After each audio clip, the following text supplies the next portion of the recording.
Cadence Garden at Westside. And today we are going to look at 7 research back ways to make our tropical garden thrive all year round. And this is specifically for tropical gardens that are in tropical climates like our climate here in Guyana, where we have really heavy rainfall and we have 2 wet season, and even our dry season is not so dry. Now, one of the things that you must know about a tropical garden is that, not even a tropical garden, but in every garden, there is something that is called microclimate. That is to say, when you have tall plants in your gardens, they form canopies or umbrellas, and these umbrellas block out the sun. When they block out the sun, what you end up with is a cooler environment, and that is called a microclimate. So, the first thing that you must do is identify in your garden where are the microclimates when it comes to sunlight, where are the microclimates when it comes to rainfall, where are the microclimates when it comes to humidity, because these are all needs of the plant. So you walk around your garden and you map out those places so that you can actually boost the survival rating of your plant by putting it in the environment that it will be most suited for. Now, for me, I know that these plants that I have here, they like moist but not soggy soil. And this part of the garden provides the kind of moisture that will let these plants thrive. So look at your garden and think about, okay, what is one of the major needs of my plant? Is it moisture? Is it sunlight? Is it humidity? What is it? And what you will do is you will group the plants based on their needs, and then you plant those plants together.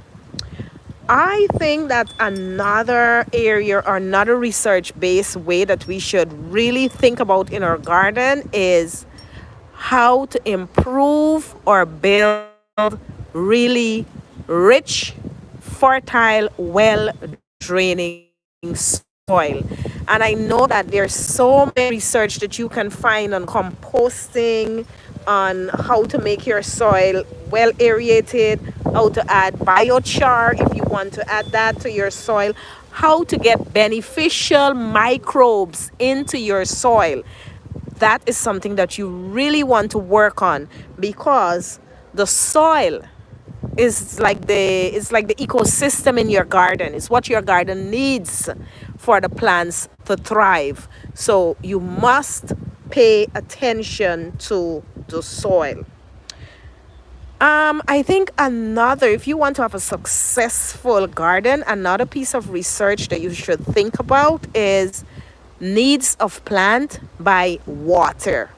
And I just explained that when I spoke about these plants being in an area where the ground is moist, not totally wet, but the ground is moist because these plants like moist. So think about the water needs of your plant.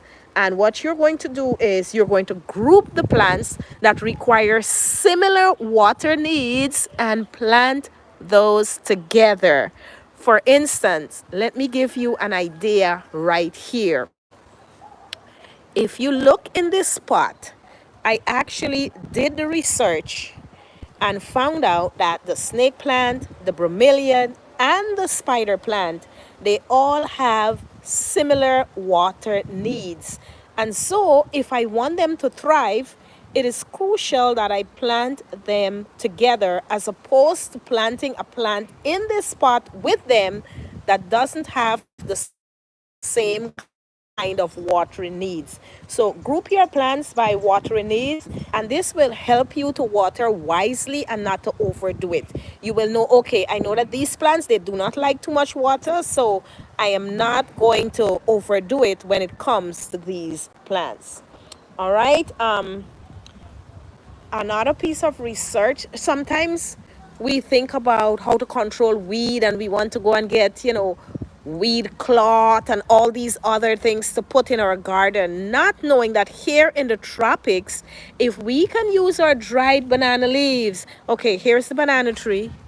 That's the banana tree. If we can use the dried banana leaves, if we can use the cane, the residue from the cane plant, if we can use the coconut fiber, all of those will really retain water. They will retard weeds.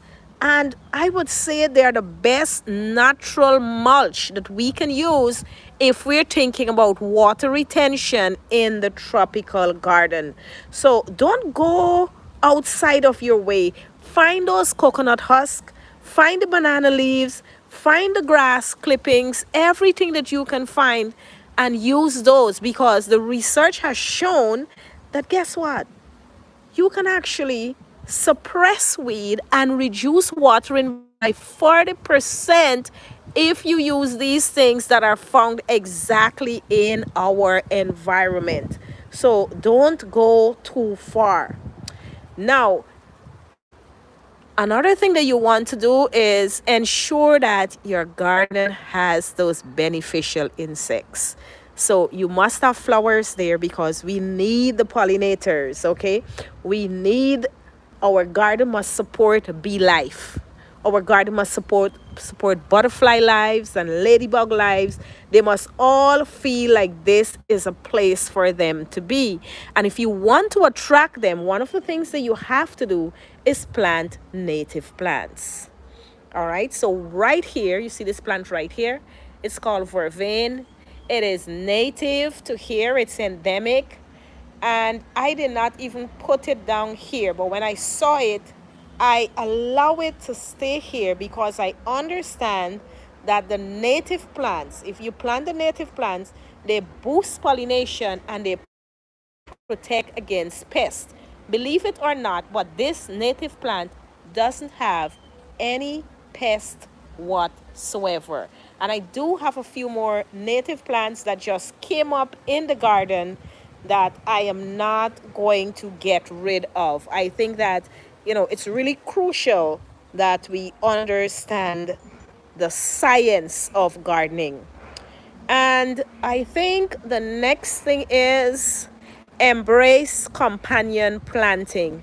When I look at nature, I realize that this is so true. You will see mass planting in nature, like you're seeing here, and not only mass, but mass and mixed planting. That is to say, you don't see just one singular crop in nature, but you see this mix. And so what that does is it deters the pest from coming to the plants because they have different kinds of plants. Have your lemongrass in there, talking about that. I think I'm going to put down some lemongrass to add some texture to this part of the garden. I think they would really add a really nice texture, like if I have like one lemongrass there, another one right there, and it will help to deter the pest also from the garden. So think about that. Really think about how you can embrace companion planting in your tropical garden.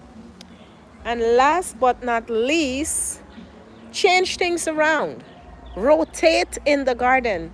Not the same thing all the time, but have times when you're changing things around, when you are planting different things, because sometimes the eyes get accustomed and you need that change.